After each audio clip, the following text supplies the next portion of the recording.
ছোট্ট বন্ধুরা, এই গ্রামের নাম হচ্ছে শান্তিপুর। এই গ্রামে মানুষগুলো অনেক সহজ সরল এবং ভালো। গ্রামের সবাই পরিশ্রম করে জীবিকা নির্বাহ করে। এই গ্রামে থাকত রাহাত নামে একজন দিনমজুর। সারা দিন কাজ করে তার ছিল স্ত্রী এবং ছোট্ট মেয়ে জান্নাত। সবাইকে নিয়ে সুখে শান্তিতে বসবাস করত তারা। গরিব হলেও সুখ ভালোবাসার কোনো অভাব ছিল না। একদিন হলো কি গো, তোমার তো কাজের জন্য শহরে যেতে হবে, কবে যাচ্ছ? আগামীকাল ভোরে রওনা দিব। ৩-৪ দিনের ব্যাপার। মেয়েটাকে একটু দেখে শুনে রাখো। বিপদে পড়লে আমার ভাই টিটু এবং ভাবি তো আছে, তাদেরকে জানাইও, তারা তোমাদের খেয়াল রাখবে। তুমি আমাদেরকে নিয়ে ভেবো না, তুমি ভালোভাবে যাও, কাজ করো, ভালোভাবে ফিরে আসো, এটাই চাই। আর আমি তোমার অপেক্ষায় থাকব। বাবা, আমার জন্য একটা ভালো দেখে বড় পুতুল নিয়ে আসবে, কিন্তু আমি পুতুল নিয়ে খেলা করব। তুই চিন্তা করিস না মা, তুই হলি আমার একমাত্র মেয়ে, অবশ্যই নিয়ে আসবো, চিন্তা করিস না।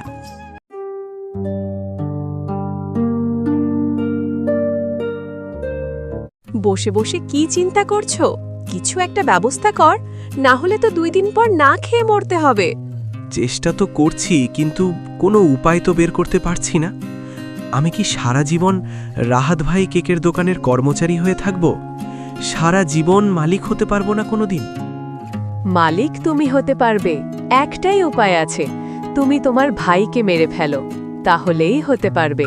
কি বলছো এসব? তুমি ভেবে বলছো তো রাহাত? আমার বড় ভাই, আমার আপন ভাই, তাকে আমি মেরে ফেলবো? যে ভাই তোমার খোঁজ খবর নেয় না, পাশে দাঁড়ায় না, সে তোমার কিসের ভাই? সে তো পর। ঠিক আছে বউ, ভাই তো শহরে গেছে যেটুকু শুনেছি, 3 দিন পর ফিরে, আর ফেরার পথ জঙ্গলের রাস্তা, ওইখানে লুকিয়ে থাকবো, তখনই শেষ করে ফেলবো। যাক বাবা, কাজ শেষ। রাহাত ভাই, এবার তুই পানিতে ভেসে যা, তোর লাশ কেউ খুঁজে পাবে না। আর ভাবিকে গিয়ে বলবো তুই অ্যাক্সিডেন্ট করেছিস, মারা গেছিস। যাই, এবার লোকজন আসার আগে পালিয়ে যাই। এটা তো রাহাত ভাইয়ের লাশ। কে মারল এভাবে? 2 দিন আগে শুনছিলাম শহরে গেছে কাজের সন্ধানে, এভাবে কে মারল? তাড়াতাড়ি যাই, রাহেলা ভাবি তাকে জানাই।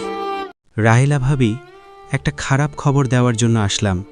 আপনার স্বামী রাহাত ভাই মারা গেছে, কে যেন মেরে নদীর পাড়ে ফেলে রেখে গেছে।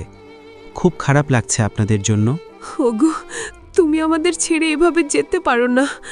আমাদের মেয়েকে এখনো মানুষ করা বাকি। আমি একা একা কিভাবে মানুষ করব? তোমাকে ছাড়া যে আমার থাকতে পারবো না। আমরা এতিম হয়ে গেলাম। ভাবি, ভাইয়া মারা যাওয়াতে আমি অনেক কষ্ট পেয়েছি, দুঃখ পেয়েছি। কিছু করার নেই, আল্লাহর জিনিস আল্লাহ নিয়ে গেছে। তবে চিন্তা করবেন না ভাবি, আমরা আপনাদের পাশে আছি।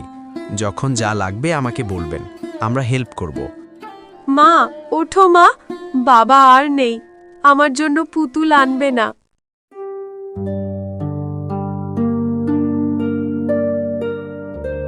1 মাস হলো তোমার ভাই মারা গেছে।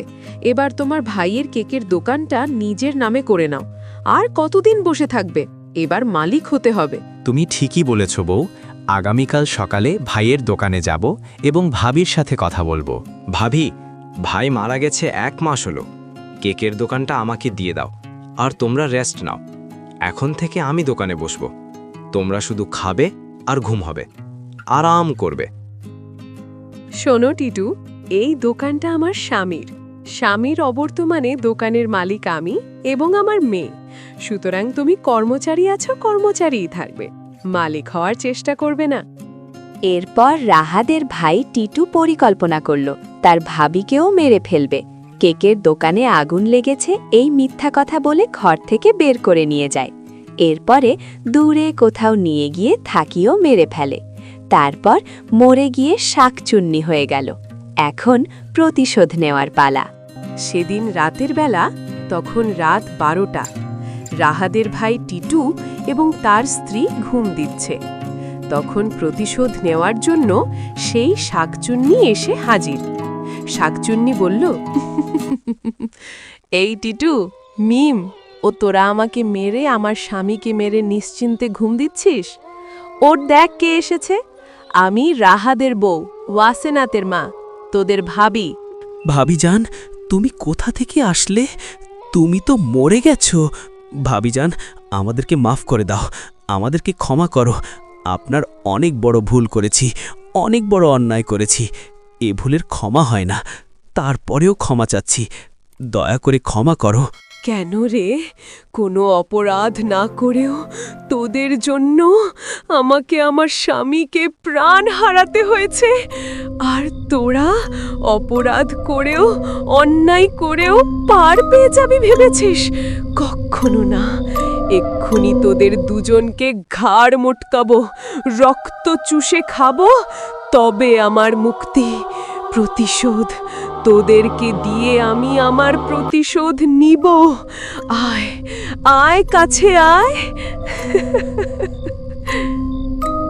আমাদের Please, মেরো না ভাবি, ভাবি, মেরো না, দয়া করে আমাদের মেরো রক্ষা না। করো, ছেড়ে বাঁচাও। দাও। কি শান্তি, প্রতিশোধ নিলাম, আজ আমার আত্মা শান্তি পেল।